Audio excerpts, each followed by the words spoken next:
Mother's Day and my son's first birthday recently passing, I decided to do a Midwives Brew Success Story. A lot of people don't consider just how important Mother's Day and our kids' birthdays are to us. I consider my kids' birthday as my birth anniversaries, you know, because this is a rites of passage for us. This is the day we gave life to someone else. And so many women don't make it out of birth, unfortunately, you know, just because birth or people have kids every day doesn't make it any less than a miracle. So I'm hoping with my Midwives Brew Success Story that I could make this process a little easier for some women. So when I gave birth last year to my son, I was about 39 weeks and 4 days.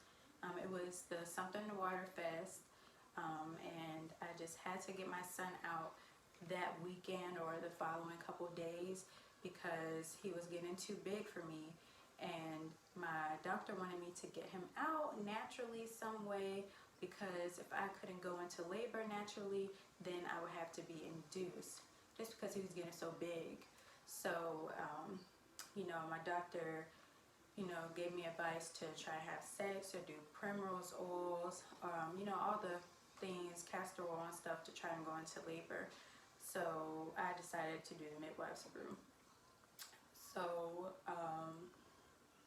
during that Sunday, the last day of Something Water Fest, I got up and I made sure I had all of my ingredients: the castor oil, the almond butter, the apricot nectar, and the lemon verbena tea.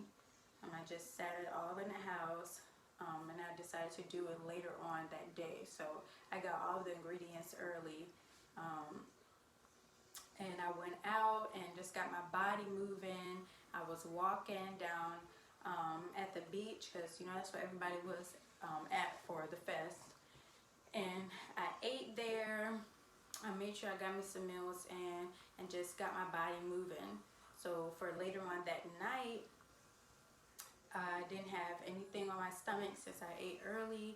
It's better to take the brew when you have an empty stomach, because it's going to get you full. You don't want to end up throwing up or anything, because it's like not the tastiest thing. But yeah, so I make sure that my stomach was empty later that night, and my daughter was asleep. I was at home by myself because my boyfriend, he's an artist, so he, you know, had stuff to do for that weekend. He was out pretty much the whole weekend.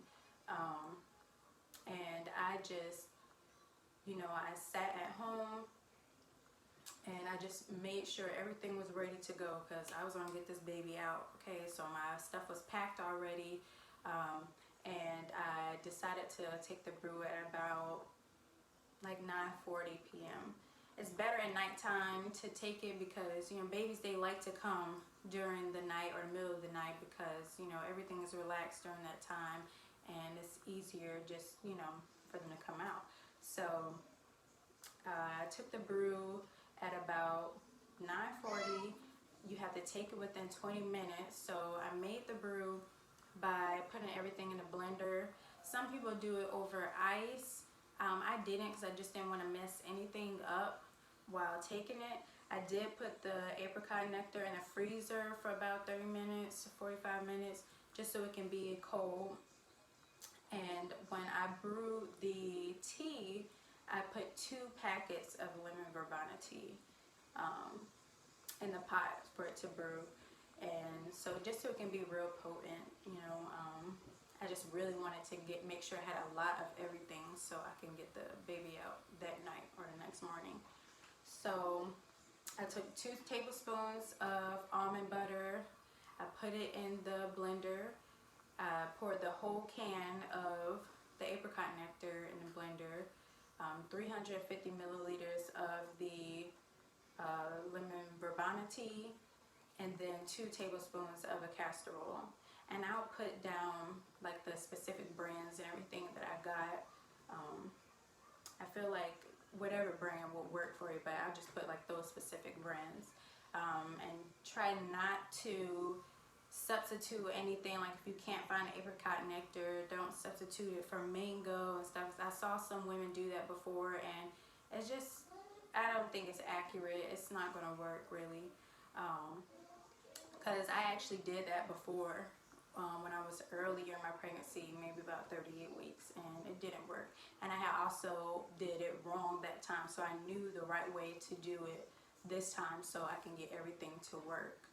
So I mixed all of it together, and it ended up being in a big cup like this. Like it was about full to the top, almost to the top, and it was kind of thick. It was not that good. I will say that almond butter, it has a strong smell and it's kind of oily. So luckily the apricot nectar was cold and it's sweet, so it kind of took over that smell. The almond butter is really just used to soak up some of that castor oil, really, because you know a lot of women take castor oil to go into labor, but the problem comes when they end up having a lot of diarrhea from it. So the almond butter is supposed to help with that. So I mixed it all up and drank it all. I was finished with it by 10 p.m. And from that time on out, I just decided to stay active the whole entire time. You gotta get gravity going to move the baby down. So I turned some music on. It was some 90s R&B, and I was just dancing around the house, cleaning up, standing up the whole time. I did not take any breaks. And I would say around maybe like 12 a.m. or 1 a.m. It was like 12:45, so almost 1 a.m. I decided to eat a meal. So by then, you know, I was already finished digesting the drink, the brew, and I just want to get my last drink and my last meal in so I wouldn't be hungry at the hospital. I wasn't feeling anything yet, but you know, I was just in good hopes that everything was going to work, like wishful thinking. I was just trying to stay positive for everything about it. So I cooked me a meal, standing up the whole time, still continued to dance just to get my body active and get the baby to start moving down. I even ate my meal standing up as well. Like I did not take any break at all. And around 2 o'clock, I still wasn't like feeling anything. I kind of started getting a little discouraged actually, because you know I just expected for something to be happening and it wasn't. So I decided to get in the shower. I kept the music on. I danced in the shower for 30 minutes, like just was moving, like dancing the whole entire time. And around 2:30 I started feeling contractions, and that was the same time that my boyfriend came home as well. And the crazy thing is he was actually supposed to go to another event, like an after party, but he ended up coming home, and which was good because I started feeling contractions. And from then I tried to kind of relax. Like I was starting to get tired for all that damn dancing I was doing. So I got in the bed. My boyfriend's in the bed. He's trying to go to sleep, but I realized the contractions were still going, and I couldn't stay comfortable at all. Like I could not get comfortable. And they just kept moving. So, you know, I just wanted to labor at home as long as I could. So, you know, if you get to the hospital and you are at least 4 or 5 centimeters or your water hasn't broken, then they'll send you back home. And I really wanted to have my son at home actually, but you know, my boyfriend was against it. This was his first child, so I wasn't going to argue pretty much about it. Even though this is, you know, my body, I could have just been like, no, I'm going to have the baby at home. But I decided to go to the hospital. So I just labored at home as long as I could, and I ended up throwing up. So that's when I knew that, you know, this was real labor, because I threw up when I was in labor with my daughter as well. So it was just, you know, kind of like the same things happening again, even though I know a lot of women don't get that.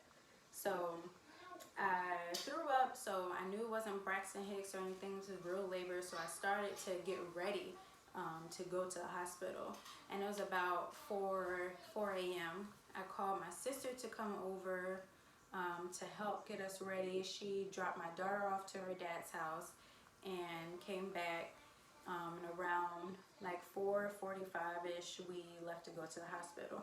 And at that point, like, I had already started like dropping down to my knees. Like, the contractions, they were moving pretty fast. They already started hurting to a point where I could, you know, if I think back to when I was pregnant with my daughter, I know it wasn't just, you know, like the beginning of labor. This was active labor. So I figured by the time I got to the hospital, they would probably check me out. It was going to be at least maybe 4 centimeters, hopefully. So we got to the hospital around like 5:05ish, and there was no wheelchairs in sight. So I had to walk from the garage of the hospital, and the hospital was already about 20 minutes away, 15-20 minutes away. And I had been in pain that whole time, just trying to breathe. And I had to walk to the 4th floor. That's when labor and delivery is. And we finally found a wheelchair there. I sat down in there. You know, they put you in a room to check you first when you get in there to see how far you've been dilated or if your water broke. And I threw up as soon as I got in that room again. And I thought then that's when my water broke. But I found out, you know, they checked me. I had just peed on myself. My water never broke. So they did check me, and I was 5 centimeters. So I was right, you know, I was active labor. The contractions were hitting hard, at least 1 minute apart, and they were lasting like 45 seconds. Like, they were serious at that point.